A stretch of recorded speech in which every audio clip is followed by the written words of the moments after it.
అసలు మీకు ఎన్టీఆర్ గారికి ఏంటంటే అనుబంధం? మీ పుట్టుమచ్చ కూడా ఎన్టీఆర్ అని ఉంటుంది అనుకుంటా మీ చేతి మీద. నేను బేసికల్గా రాజకీయ పార్టీ అనేటువంటిది 1982లో స్థానం ప్రారంభమైంది.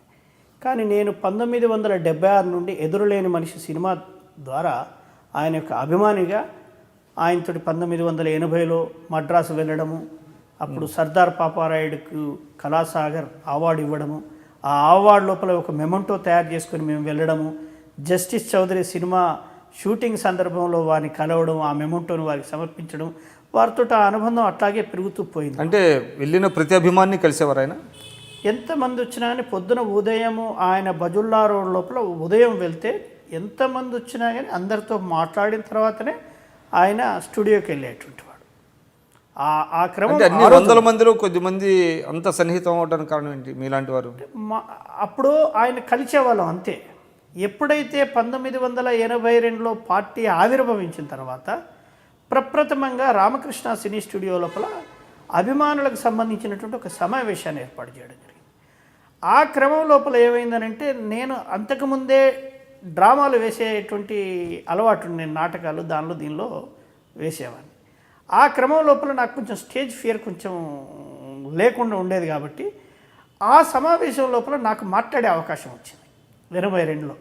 ఎన్టీ రామారావు ముందు మాట్లాడేటువంటి అవకాశం రావడమే గొప్ప. ఆ రోజు కాంగ్రెస్ పార్టీ చేస్తున్నటువంటి దురాగతాలను చాలా అనర్గళంగా మాట్లాడడంతో నన్ను గుర్తించుకొని బ్రదర్ రండి అని ఆయన సదస్తూరితోటి ఆయన డైరీ లోపల నా పేరును రాసుకోవడం జరిగింది. అప్పటి నుండి ఎప్పుడు కలిసినా కానీ ఆయన వయసు, నేను చాలా చిన్న కుర్రాడిని ఆ రోజుల్లో, జస్ట్ నాకు 18 సంవత్సరాలు. అప్పుడు కూడా నన్ను బాగా ఆదరించేటువంటి వాడు. ఆ క్రమంలో భాగంగానే దాని తర్వాత జరిగినటువంటి ఒక ట్రైనింగ్ క్యాంప్ అనేటువంటి శిక్షణ శిబిరం అనేటువంటిది. అప్పటికి మీరు చదువు ముగించుకొని హైదరాబాద్ వచ్చేసారా? నాకు జస్ట్ అప్పుడు ఇంటర్మీడియట్ చదువుతున్నాను. నేను ఇంటర్మీడియట్ చదువుతున్నటువంటి క్రమంలోనే పార్టీ ఆవిర్భవించింది.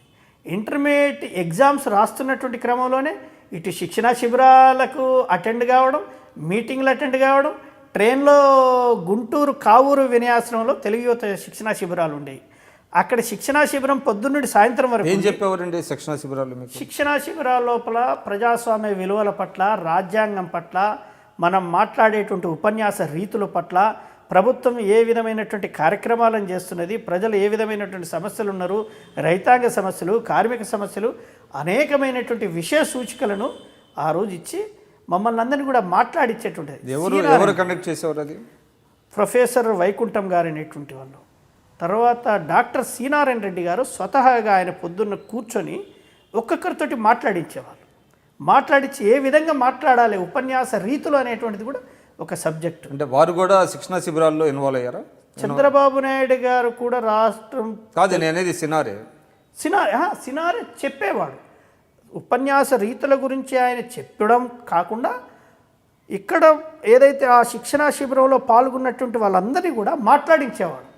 మాట్లాడించి మీరు ఎక్కడ ఏ విధంగా మాట్లాడాలి, స్టార్టింగ్ ఎలా చేయాలి, ఎండింగ్ ఎలా చేయాలి, మధ్యలో విషయం ఎలా చెప్పాలి. శ్రీనారాయణ రెడ్డి గారు ఎక్కడ అంటే కర్మాన్ ఘాట్ అనేటువంటిది ఒకటి ఉండేది. కర్మాన్ ఘాట్లో క్యాంప్ అయ్యేటువంటి క్రమంలోనే నాదెండ్ల భాస్కరరావు ఎపిసోడ్ వచ్చింది. నాదెండ్ల భాస్కరరావు ప్రజాస్వామ్యం పట్ల అదైపోయేటువంటి పరిస్థితులు. ఆ క్రమం లోపల ఆ క్యాంపు క్లోజ్ అయిన తర్వాత మళ్ళీ తిరిగి తెలుగుదేశం పార్టీ అధికారంలోకి వచ్చిన తర్వాత 15 రోజుల పాటు శిక్షణా శిబిరాలు రామకృష్ణ సినీ స్టూడియో లోపల చేశారు. ఆ రామకృష్ణ సినీ స్టూడియో లోపల జరిగినటువంటి దానిలో నేను కూడా ఒక శిక్షకుడిగా ఆ రోజు పాల్గొన్నాను.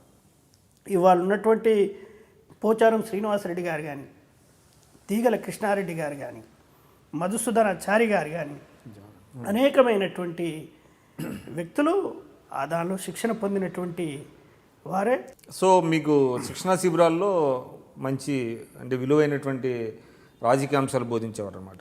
రాజకీయ అంశాలు, ప్రజలు ఎదుర్కొంటున్నటువంటి సమస్యల పట్ల కానీ, రాజ్యాంగం అంటే ఏంది, పబ్లిక్ అడ్మినిస్ట్రేషన్ అనేటువంటి సబ్జెక్టు కూడా ప్రజలు, తర్వాత స్థానిక సంస్థలు, విధులు, విధానాలు, ఇవన్నీ కూడా అనేకమైనటువంటి అంశాల మీద అప్పుడు ప్రభుత్వం చేస్తున్నటువంటి కార్యక్రమాల మీద పూర్తి అవగాహన కల్పించడం, ఆ యొక్క సమస్యలను ఏ విధంగా మనం అది చేసుకోవాలనేటువంటి అనేకమైనటువంటి విషయాలను దాదాపు పొద్దున మేము 9 గంటలకు ప్రారంభమైతే సాయంత్రం 5 గంటల వరకు కూడా చక్కులం మొక్కులం పెట్టుకొని కింద కూర్చునేవాళ్ళం అండి. ఆ రోజు ఎంత విశేషం అంటే ఆ రోజు అన్నగారు కూడా కింద కూర్చునేవాళ్ళు, మేమందరం కూడా కింద ఫెల్టేజ్ కూర్చునేటువంటి వాళ్ళం. అప్పుడు ఉన్నటువంటి రాజకీయ పరిస్థితులను చూస్తే ఎంత నిబద్ధతతోటి పార్టీ వాళ్ళు పనిచేసేది అనడానికి అదొకటి ఉదాహరణ. ఆ రోజు ఆ క్యాంపులో నాకు ద్వితీయ బహుమతి వచ్చింది. ఎన్టీ రామారావు గారి చేతుల మీదుగా తీసుకునేటువంటి భాగ్యం ఆ రోజు దక్కింది. అంటే శిక్షణా శిబిరాలు, రాజకీయ విలువలు అనేటువంటి దానికి తెలుగుదేశం పార్టీ ఆద్యం. మనకేంటంటే తెలుగుదేశం పార్టీ వచ్చిన తర్వాత పొలిటికల్ అవేర్నెస్ రావడం ఒక వంతైతే, రాజకీయ నాయకుడికి నైతిక విలువలు ఏ విధంగా ఉండాలి, ఏ విధానాలు అవలంబించాలనేటువంటి పట్ల కూడా ఒక నిబద్ధతతోటి వ్యవహరించేటువంటి ఒక సైనికుల మాదిరిగా తయారు చేసినటువంటి చరిత్ర తెలుగుదేశం పార్టీకి ఆ రోజు నుండే ఉంది. మీరు చూస్తున్నారు ఐ డ్రీమ్ న్యూస్ని. మీరు చూస్తున్నది ఐ డ్రీమ్ న్యూస్. అంటే కళలని నిజం చేస్తూ ప్రజలకి నిజాలని కళల ద్వారా తీసుకొచ్చే ఐ డ్రీమ్కి మై బెస్ట్ విషెస్. మీరు చూస్తున్నది ఐ డ్రీమ్ న్యూస్.